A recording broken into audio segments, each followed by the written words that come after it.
Hello, everyone.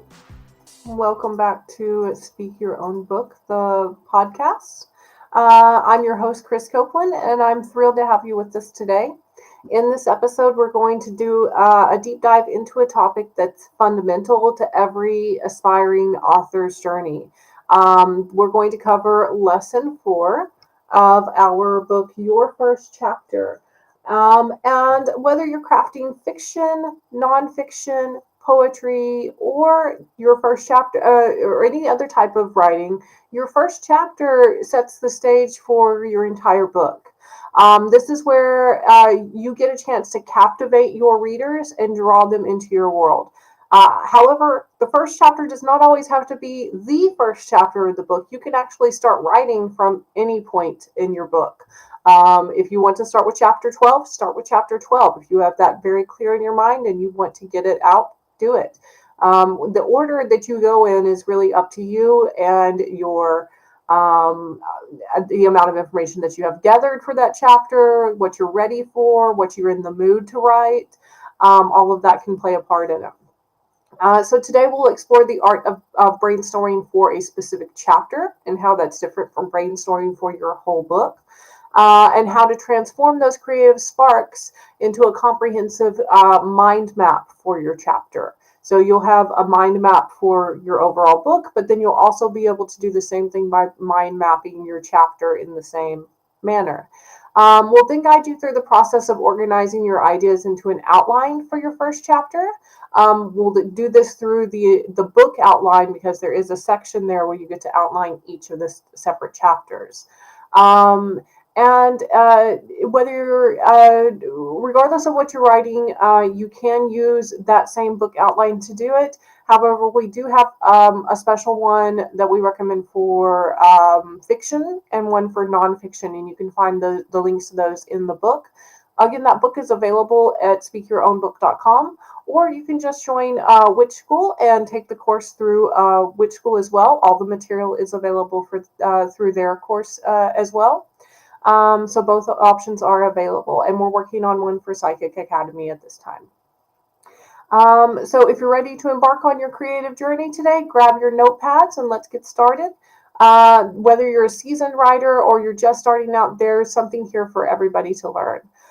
Before we dive in, I do want to remind you again, you can access that full course on witchschool.com and purchase the textbook from speakyourownbook.com to follow along with us. Plus, you can catch the live stream of this episode right now, but you can also watch the restream of it on Pagan World TV and Magic TV via YouTube, Facebook, and Twitch. So let's begin our exploration of your first chapter. I'm going to share my screen here with you.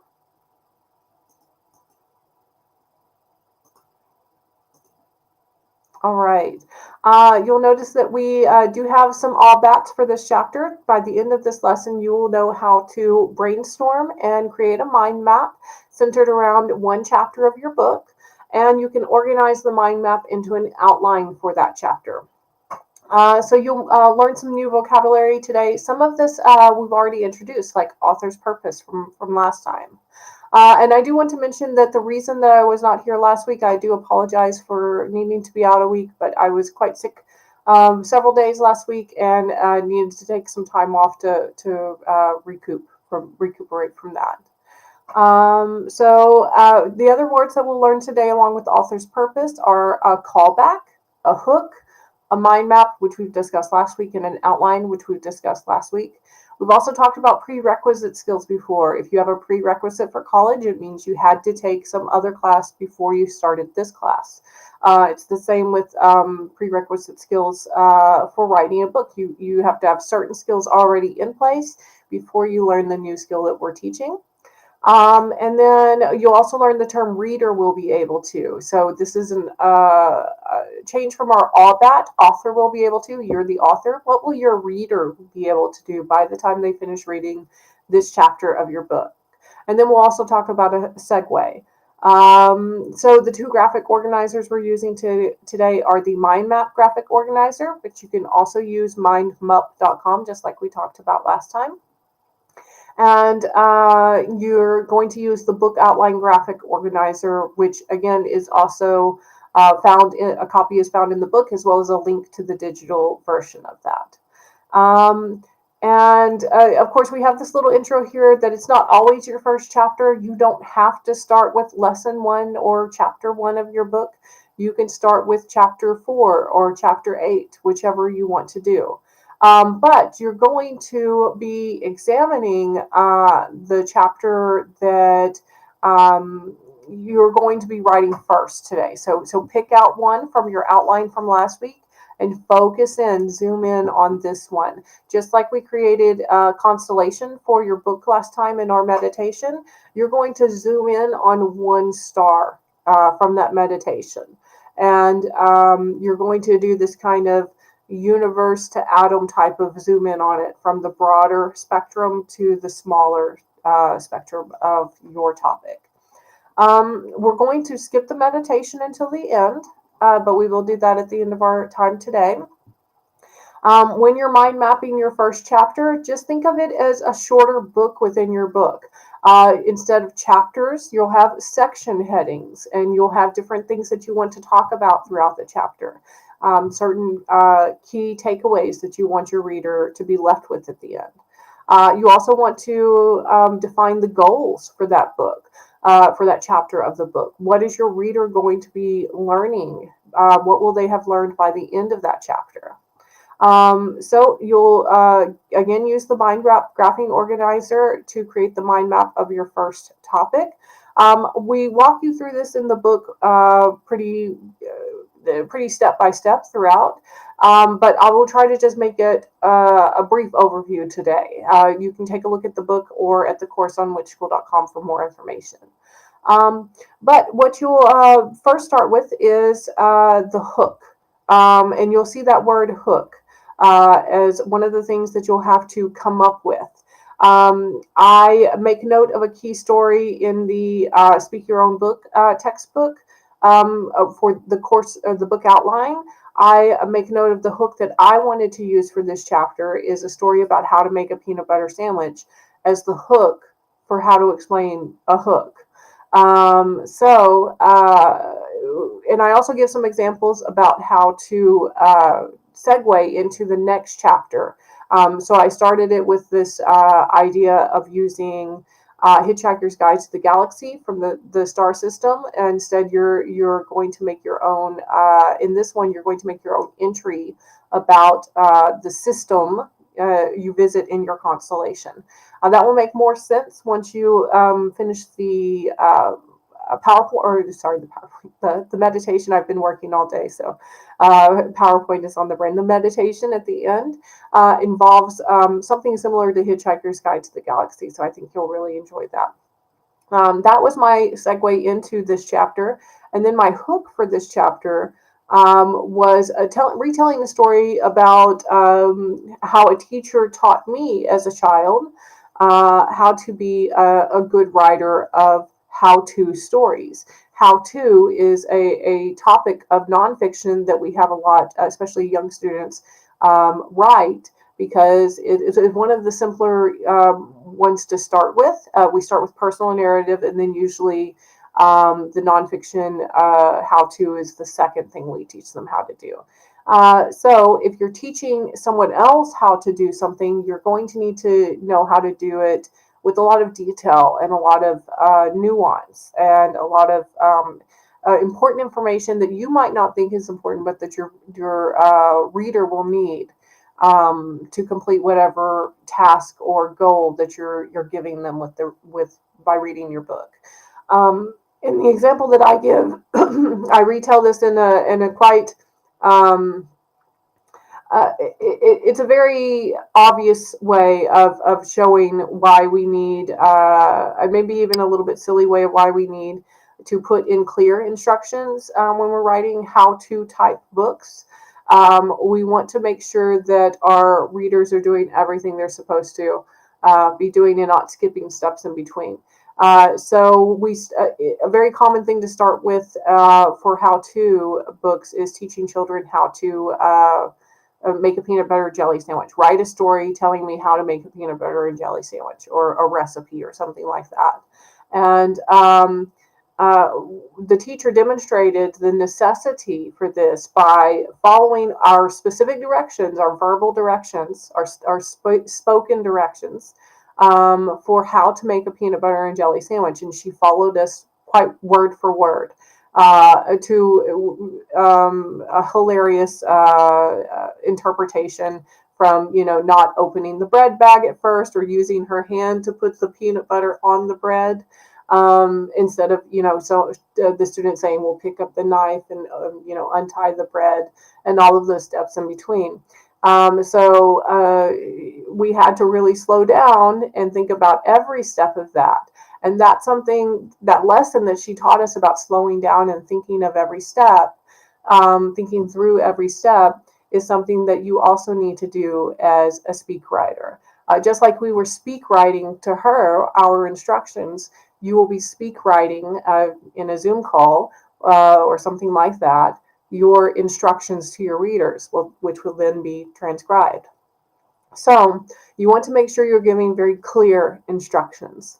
Otherwise, they might be putting peanut butter on a piece of bread with their hand or something. But make sure your readers know that the tools that they need to have, the exact steps that they need to follow with those tools, and the correct order for it. So, you want to be orderly. First open the jar, then do this. Be specific. Use a butter knife, not a steak knife. And be exact. In the center, not the crust.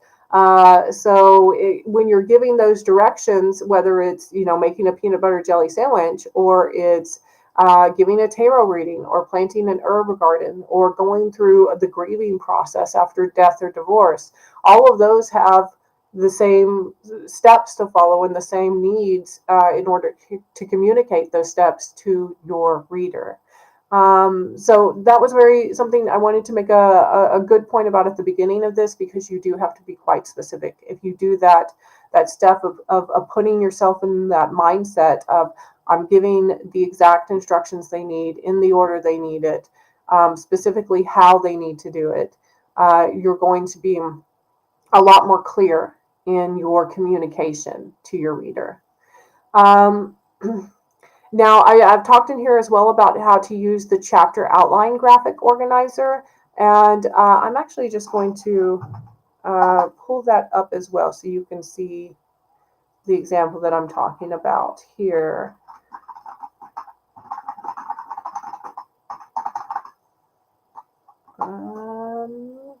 Let's see if I can find that very quickly here.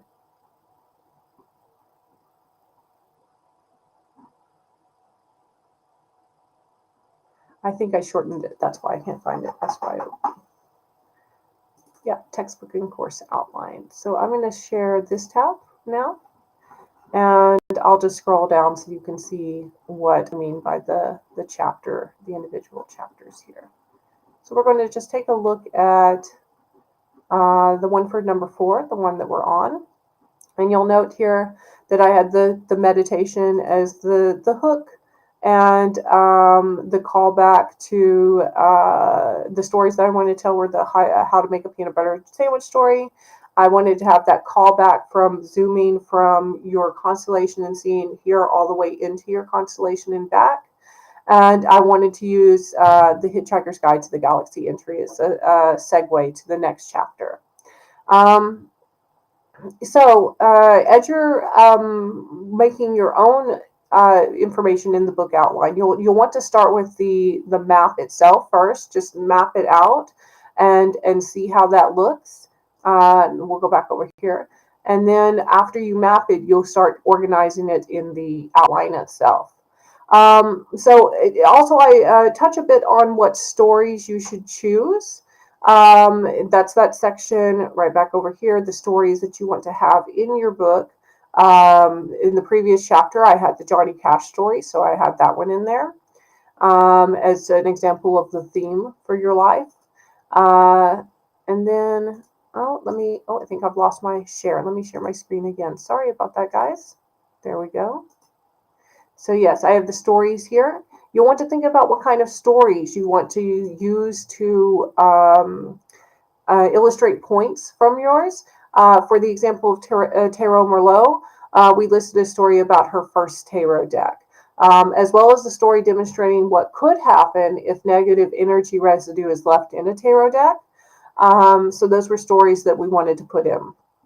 Now, we've already discussed that story that we pulled for this textbook's lesson 4, which is that peanut butter sandwich story.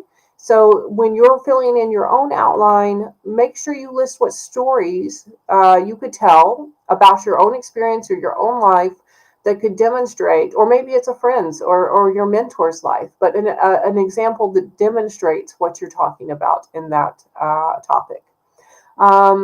And then the other thing, you'll notice that throughout the book we have these SYOB pro tips. And this one here is on trigger warning. So it's very important if you do have a book that touches on sensitive topics. Some of those people that are reading that may not be expecting that this is a topic that comes up in your book. Now, it may be quite obvious, like if your book is about grieving and it says how to deal with grief on the cover, yeah, that one's pretty obvious that there's going to be death involved in that. But if it's less obvious, if maybe you're talking about a sensitive subject suddenly in a tarot book where you may normally not be doing that, it's a good idea to put a trigger warning before that section of the story starts, just for people who may be going through a similar experience right now, or maybe they haven't dealt with unresolved trauma. Maybe they still have shadow work that they need to do to deal with unresolved trauma from a myriad of different potential traumatic experiences. But we don't know in the end what other people are going through, so it's best just to be nice and put that trigger warning there. It's not about being, sensitive crybabies or millennials or anything like this. It's just that people go through a lot every day. And if they're dealing with something that's traumatic right now, or that's traumatic in their minds, and all of a sudden that comes up on the page for them, it could trigger that image from the past trauma in their brains, and they weren't expecting it in that moment. They weren't prepared to deal with it. It's not that they couldn't deal with it, it's just they didn't have preparation. So if you're about to talk about a subject that is that can be triggering for some people, or that are traumatized by those events, then put the trigger warning in there. It's just super important to do that. And that's whether you're writing a book or you're writing something on Facebook, but just try to be kind with that, because you never know what people are going through in that moment. Now, you also want to define your key takeaways. Let me switch back over. Oh, no, we're still on here, so I can show this to you. Your key reader takeaways need to be those things that you want your reader to understand by the time they finish that chapter. What should they leave that chapter knowing? What's the most important message from it?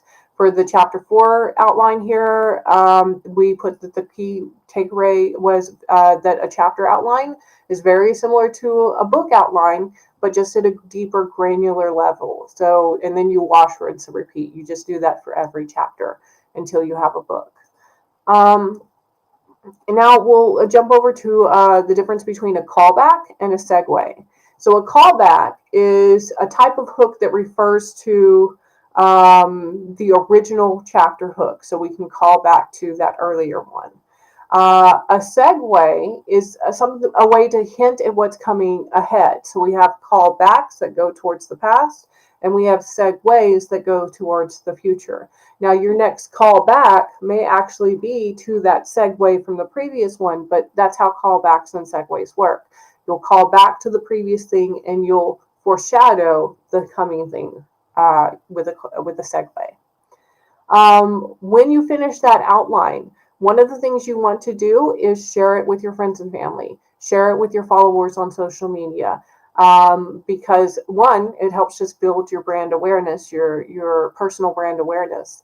But two, it also gives you some valuable insights from likely the people who are going to be reading your book and using your book when you finish with it. So try to get the people that you have available to you, whether that's close to you, whether it's online friends, whether it's at the Speak Your Own Book Facebook group. Ask for feedback from others so that you can make sure that you're being really clear in what you want to convey to them, and all the steps are included and nothing is confusing. We can take a look over here at the supporting content. This is what I mean by the steps. So I want them to be able to do all of these things. And this is typically the order that it's going to be in the book. So I'll teach them how to do each of these steps in the book as I'm writing it or as I'm speaking it, and then transcribing it later. But I will need to have that information here and readily available so that I can talk about it. Let's move over. I'm going to share again my screen here with the textbook.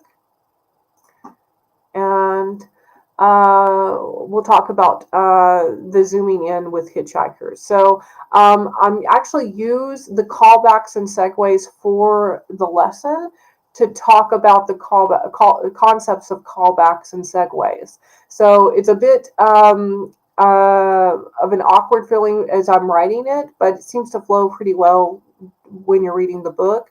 That, this hook that I'm talking about, or the segue that I'm talking about, or this callback that I'm talking about is actually an example of the concepts that I'm talking about. So we'll move on now to, let's see here. I'm going to show you this tab here. And yeah, so you see how I have here the callback at the end is the zoom to the atomic level. So we're going to be zooming in on a chapter to that, from the universal level to the atomic level. And then I'm going to segue using that Hitchhiker's Guide to the Galaxy entry. Now that Hitchhiker's Guide will make much more sense after we do our meditation for today, everyone. So I'm going to scroll back up here. And I'll just stop sharing and put on some background music so we can begin our meditation for the day.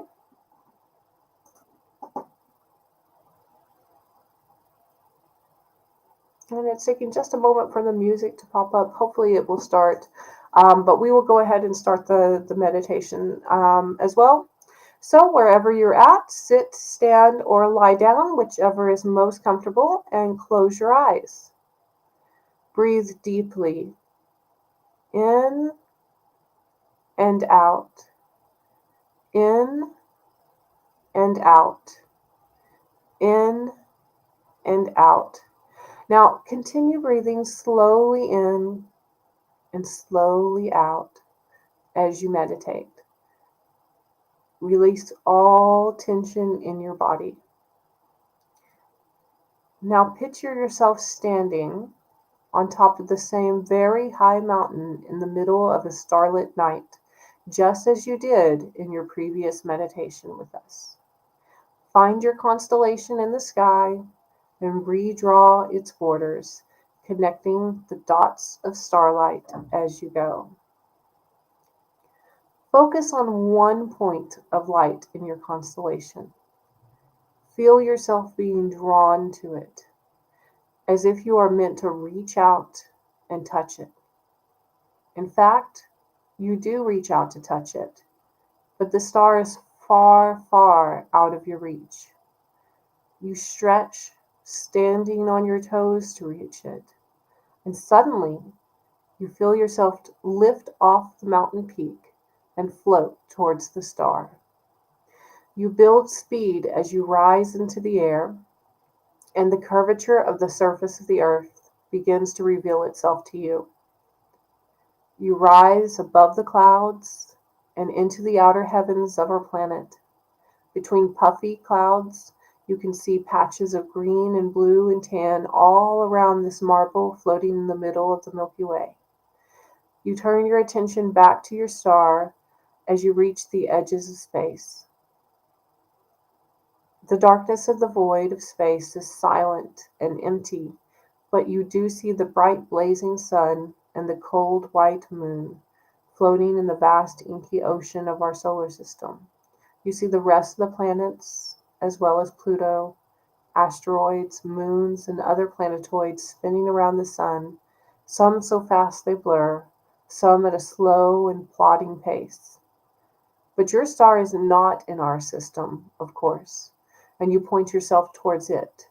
It could be on the other side of the Milky Way or in a completely different galaxy altogether. Wherever your star is, imagine yourself no longer floating towards it, but flying at faster than light speed. Other objects, the planets and our sun, begin to fade quickly in the distance as you hurtle through space towards your star. You may pass other objects in the universe, other galaxies or nebulas or black holes. Keep flying straight for your star.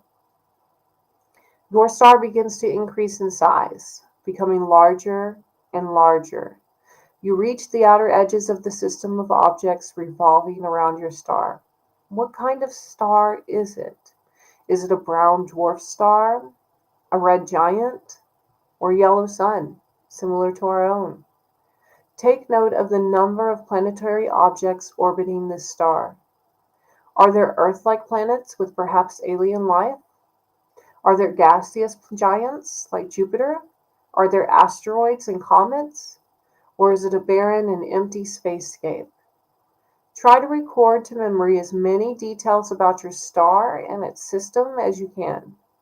Feel free to float down to any of the objects in the solar system and explore further, perhaps even meeting with living beings on the surface and exploring their world and getting to know their people. When you have finished exploring your solar system, turn away and zoom out of it, returning rapidly to the Milky Way and our little corner of it in the solar system of our bright yellow, life-giving sun.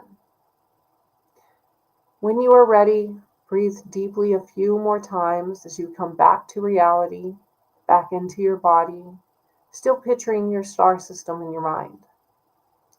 When you're ready, open your eyes, ground and release in whatever manner you wish. If you wish, record the details of your solar system, the personal symbol of power for a single chapter in your book, in your journal or book of shadows. And that recording is actually what's going to transition us into our next topic, which will be how to speak the first chapter of your book. And in order to do that, you'll be making your own Hitchhiker's Guide to the Galaxy style entry of your new star system that you discovered in the next chapter that we dive into next week. So thank you so much, everyone, for joining today. Good morning to everyone in the chat. Good morning to Ed and Debbie. Thank you so much for joining in today. And if you have any questions about your own books or your own writing that you're doing right now, please feel free to jump onto Facebook and find us at speakyourownbook.com. We have both a public page as well as a public group. You're more than welcome to join that and receive advice on how to finish publishing your book, how to start publishing your book, how to start writing your book or speak writing your book. We're here to help with whatever you need. So just drop us a line and let us know what you're doing. Thank you so much, everybody, today for joining in. And I look forward to talking with you next week on Lesson 5 when we speak your first chapter.